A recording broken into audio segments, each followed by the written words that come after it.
Corona काल में प्रवासियों को राशन देने के मामले में राजस्थान दूसरे बड़े राज्य जैसे कि उत्तर प्रदेश, मध्य प्रदेश, गुजरात, हरियाणा, हिमाचल प्रदेश, दिल्ली से आगे रहा है।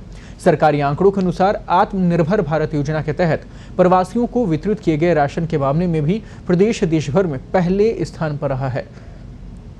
खाद्य और नागरिक आपूर्ति मंत्री रमेश चंद्र मीना ने बताया है कि आत्मनिर्भर भारत योजना के तहत 44,600 मीट्रिक टन गेहूं और 2,236 मीट्रिक टन चने का आवंटन किया गया, जिसमें से भी अभी तक 42,478 मीट्रिक टन गेहूं एवं 1,911 मीट्रिक टन चने का वितरण किया जा चुका है। आपको बता दें, प्रदेश में योजना के तहत अभी तक लगभग 95.24% गेहूं वितरित किया जा चुका है, जबकि उत्तर प्रदेश में 3.1%, मध्य प्रदेश में 0.4%, गुजरात में 0.1% और हरियाणा में 35.7%, हिमाचल प्रदेश में 46.9%, दिल्ली में 15.7% और पश्चिम बंगाल में 6.6% ही वितरण हो पाया है। इसी प्रकार प्रधानमंत्री गरीब कल्याण योजना के तहत एनएफएसए के लाभार्थियों को भी अप्रैल और मई और जून माह में भी गेहूं का अतिरिक्त वितरण किया गया है। और पूरी खबर पर ज्यादा बातचीत के लिए इस वक्त हमारे साथ में रमेश मीणा जी इस वक्त जुड़ गए हैं। जी सर, रमेश जी, राहत की खबर है जो आम जनता है उनके लिए, और इंतजार था कि इस प्रकार की पहल की जाए। हमने जो काम किया है जी, जो हम 1 महीने का गेहूं 3 महीने तक भी लोड नहीं कर पाते थे और वितरण में समय लगता था जी, लोड और अनलोड में, इस बार हमने 3 महीने का गेहूं 15 दिन में उठाया है। और विशेष श्रेणी वाला गेहूं तो पूरे भारतवर्ष में सबसे उठाने में और वितरण करने में नंबर 1 है।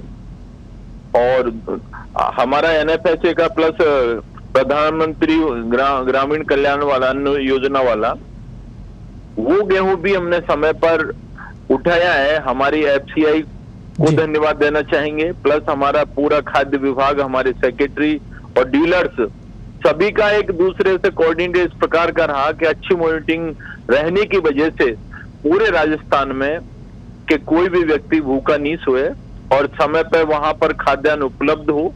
और अभी जो विशेष श्रेणी का माइग्रेंट लेबर का था, जो किसी भी स्कीम में नहीं आता, जो चाहे भारत सरकार की हो चाहे राज्य सरकार की हो, किसी स्कीम में नहीं आता, उन लोगों को भी हमने गेहूं समय पर उपलब्ध करवाया है। 1 किलो चना दिया है, 2 महीने का एक साथ 10 किलो गेहूं पहुंचाया है। तो पूरे राजस्थान में जो हमारी मॉनिटरिंग थी, कहीं छोटी मोटी प्रॉब्लम आई तो डे टू डे उन मॉनिटरिंग की और उस समस्या का समाधान किया। और पूरे राजस्थान में हमने गेहूं का जो वितरण किया, जो पीडीएस सिस्टम में, वो भारतवर्ष में एक तरह से एक नया आयाम स्थापित किया है। क्योंकि राजस्थान बड़ा स्टेट है, कुछ स्टेटों ने अच्छा भी काम किया है, लेकिन वो छोटी स्टेट है।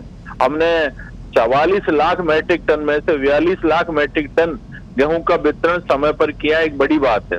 और ये जो अभी विशेष श्रेणी का है, ये तो हमने जैसे भी हमें एफसीआई से मिला है तो 2-3 दिन के अंदर अंदर जहां पर हमारा मैपिंग सिस्टम था वहां डीलर तक पहुंचाया और जो पात्र व्यक्ति तक पहुंचाया। और अभी भी हम 26 तारीख तक जो भी व्यक्ति बच गए हैं शेष, उनको भी इनलिस्टेड करा रहे हैं, उन लोगों को भी गेहूं पहुंचाएंगे, जिससे कहीं इस कोरोना पीरियड में किसी को कहीं दिक्कत नहीं आए कि कोई ये व्यक्ति नहीं कहे कि मैं पात्रता रखता था और उससे वंचित रह गया हूं। तो ये सारी व्यवस्था हमने खुद ने देखी है और हमारे विभाग के अधिकारियों ने एक मेहनत करके एक ईमानदारी का परिचय दिया है। रमेश जी, एक छोटा सवाल और लेना चाहूंगा कि बहुत से ऐसे प्रवासी भी हैं जो रजिस्टर्ड नहीं है, जिनका किसी कागज में नाम नहीं है, ऐसे लोगों के लिए क्या कुछ व्यवस्था रहेगी?